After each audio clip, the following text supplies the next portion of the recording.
Bismillahirrahmanirrahim. Assalamualaikum warahmatullahi wabarakatuh. Alhamdulillahirrabbilalamin. Wassalatu wassalamu ala asrafil anbiya wal mursalin Sayyidina wa maulana Muhammadin wa ala alihi wa sahbihi ajmain, amma ba'du. Perkenalkan, nama saya Atika Rizwana, biasa dipanggil Atika. Saya mahasiswa dari Universitas Nahdlatul Ulama Nusa Tenggara Barat, Prodi Ekonomi Islam, Fakultas Ekonomi. Di sini saya akan menyampaikan materi tentang Jalan Damai Aswaja dan telaah historis Aswaja kontekstual. Pembukaannya jangan lama-lama ya, soalnya yang nonton pasti bakal skip kalau lama. Oke, kita langsung aja ke materinya. Ahlus Sunnah wal Jamaah atau yang biasa disebut Aswaja merupakan aliran terbesar umat muslim di Indonesia, bahkan di dunia. Faham Aswaja ini mulai tersebar di seluruh dunia setelah 400 tahun hijrah Nabi, lebih tepatnya setelah musyawarah besar umat Islam yang dipimpin oleh Imam Abu Hasan al-Asy'ari dan Abu Mansur al-Maturidi. Istilah Aswaja ini muncul sebagai reaksi terhadap kelompok Mu'tazilah yang dikenal sebagai kaum rasionalis Islam yang ekstrim. Kelompok ini mengedepankan pemahaman teologi Islam yang bersifat rasionalis dan liberalis. Kemudian secara terminologis, kata Aswaja yang merupakan akronim dari Ahlus Sunnah wal Jamaah berasal dari 3 kata, yaitu yang pertama Ahlun yang artinya keluarga, yang kedua Sunnah yang artinya segala sesuatu yang diajarkan oleh Rasulullah SAW, yakni semua yang datang dari Nabi Muhammad SAW, baik berupa perbuatan, ucapan, dan pengakuan Nabi. Kemudian yang ketiga adalah jamaah, yang artinya apa yang disepakati oleh para sahabat Rasulullah SAW pada masa Khulafaur Rasyidin, yakni Khalifah Abu Bakar radhiyallahu an, Umar bin Khattab, Utsman bin Affan, dan Ali bin Abi Thalib radhiyallahu anhu. Kemudian selanjutnya adalah Jalan Damai Aswaja. Apa sih jalan damai itu? Jadi jalan damai itu adalah cara yang ditempuh atau keputusan yang diambil oleh yang berselisih pendapat secara mufakat.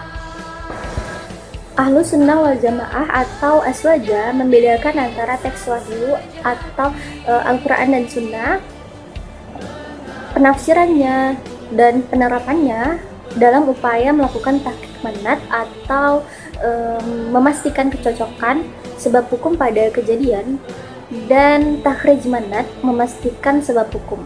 Metode inilah yang melahirkan Aswaja.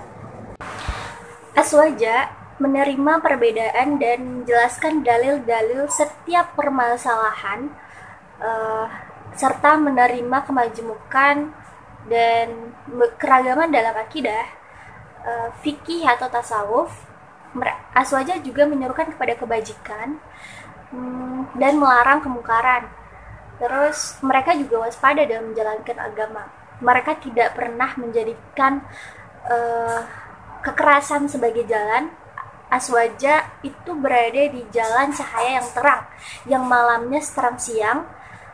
Orang yang keluar dari jalan itu pasti akan celaka.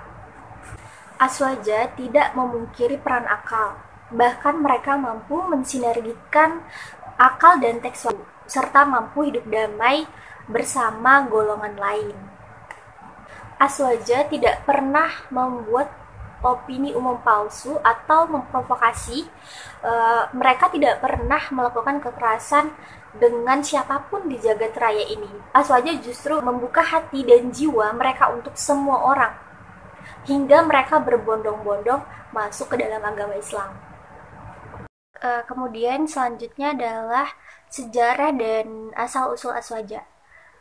Menurut telaah sejarah, eh, istilah aswaja ini muncul sebagai reaksi terhadap faham kelompok Mu'tazilah seperti yang aku jelasin tadi di awal, em, yang dikenal sebagai kaum rasionalis Islam yang ekstrim.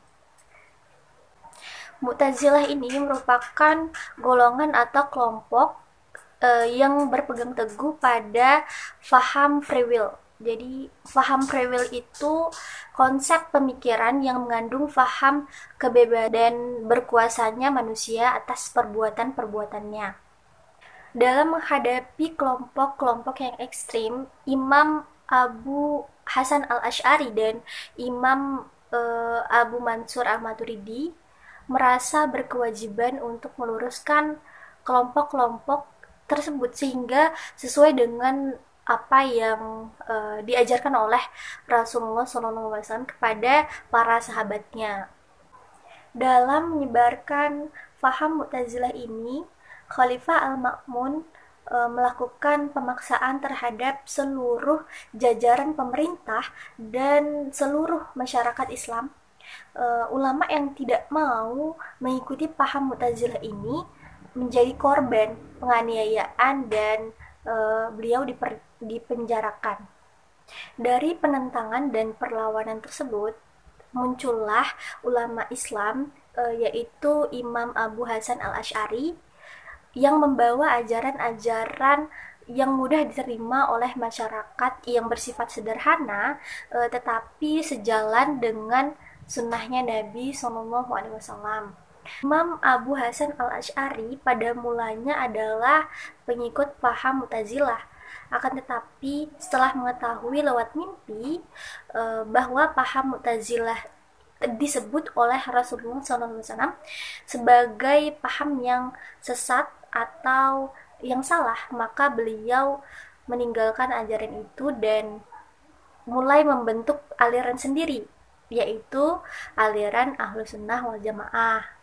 Di sebuah kota yang bernama Samarkand, timbul pula usaha untuk menentang aliran Mu'tazilah ini yang didirikan oleh Imam Abu Mansur al-Maturidi. Beliau ini adalah ulama yang sepaham dengan Abu Hasan al-Ash'ari, yang ajarannya kemudian dikenal dengan faham Maturidiyah. Di Bukhara, aliran Maturidiyah ini dikembangkan oleh Ali Muhammad al-Bazdawi namanya. Paham Ahlussunnah wal Jamaah yang dikembangkan oleh kedua ulama ini ternyata mampu diterima oleh semua lapisan masyarakat sesuai dengan ajaran Nabi Muhammad SAW serta tradisi para sahabat yang dikembangkan sampai dengan saat ini. Pendiri aliran Ahlussunnah wal Jamaah yang pertama itu adalah Imam Abu Hasan al-Ash'ari. Nama lengkapnya adalah Ali ibnu Ismail ibnu Ishaq ibnu Salim ibnu Ismail ibnu Abdullah bin Musa ibnu Bilal ibnu Abi Burdah ibnu Abi Musa al-Ash'ari, atau yang sering disebut dengan Abu Hasan al-Ash'ari. Nah, beliau ini lahir di Basrah pada tahun 260 Hijriyah atau 873 Masehi. Kemudian beliau wafat di Baghdad pada tahun 324 Hijriah atau 935 Masehi. Dan beliau dimakamkan di antara Kark dan pintu Basrah. Ia dibesarkan di Baghdad dan dididik dari kecil dengan berbasis ilmu agama, bahasa Arab, dan seni orasi. Ia belajar hadis dari Al-Hafiz Ibnu Yahya Al-Sa'ji, Abi Khalifah Al-Jauhi, Sahl Ibnu Nuh, terus Muhammad Ibnu Yaqub Al-Muqril, dan Abdurrahman bin Khalaf al-Dabi. Sementara itu, ia mempelajari ilmu kalam dari tokoh-tokoh Mu'tazilah seperti Abu Ali Al-Jubai, Saham dan Al-Tawi. Kemudian ia sering mewakili gurunya Al-Jubai dalam kesempatan diskusi atau perdebatan mengenai kalam. Meskipun demikian, dalam perkembangan selanjutnya, Al-Asy'ari justru menjauhi paham Mu'tazilah, bahkan lebih condong kepada pemikiran fuqaha dan ahli hadis. Di usia yang ke-40 tahun, Al-Asy'ari meninggalkan paham Mu'tazilah. Kemudian yang kedua adalah Imam Abu Mansur Al-Maturidi. Beliau lahir di Maturid, sebuah kota kecil di Samarkand, yaitu wilayah Transoksiana Asia Tengah yang sekarang itu disebut dengan Uzbekistan. Lengkap beliau adalah Abu Mansur Muhammad Ibnu Mahmud Al-Hanafi Al-Mutakallim Al-Maturidi Al-Samarkandi. Kemudian tahun kelahirannya itu tidak diketahui secara pasti. Hanya perkiraan sekitar tahun 238 Hijriah atau 853 Masehi. Pertimbangannya, salah satu guru Maturidi yaitu Muhammad Al-Muqatil Al-Razi meninggal tahun 247 Hijriah. Abu Ayyub Ali memperkirakan bahwa penentangan Maturidi ini terhadap Mu'tazilah telah dilakukan sebelumnya oleh Asy'ari. Nah, karena pada saat Asy'ari berusia 40 tahun, sekitar 913 Masehi, Asy'ari masih menganut dan mengembangkan paham Mu'tazilah. Kemudian yang selanjutnya adalah sejarah masuknya aliran Ahlus Sunnah wal Jamaah di Indonesia.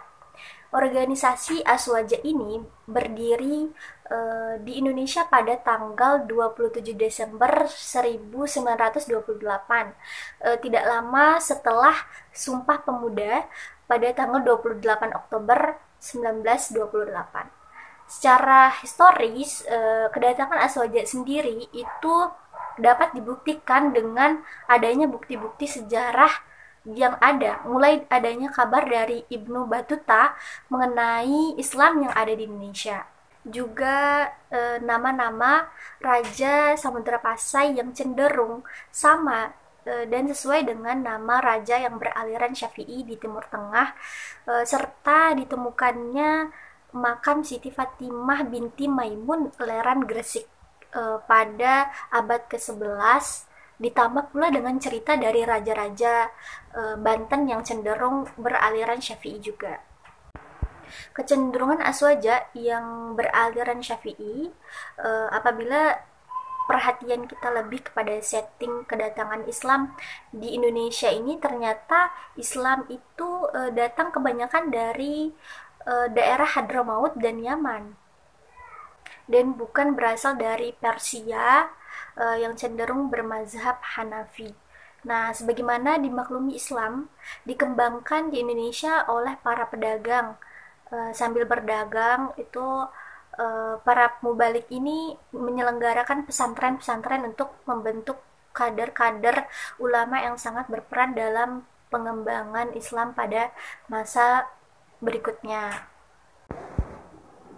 Nah, itu aja penjelasan dari aku. Kurang lebihnya mohon dimaafkan. Maaf banget kalau banyak kekurangan. Kalau ada pertanyaan, silahkan tulis di kolom komentar. Terima kasih untuk semua yang udah nonton video aku sampai habis. Jangan lupa di share, jangan lupa di like, comment, and subscribe. Wallahul muwaffiq ila aqwamit thoriq. Wassalamualaikum warahmatullahi wabarakatuh.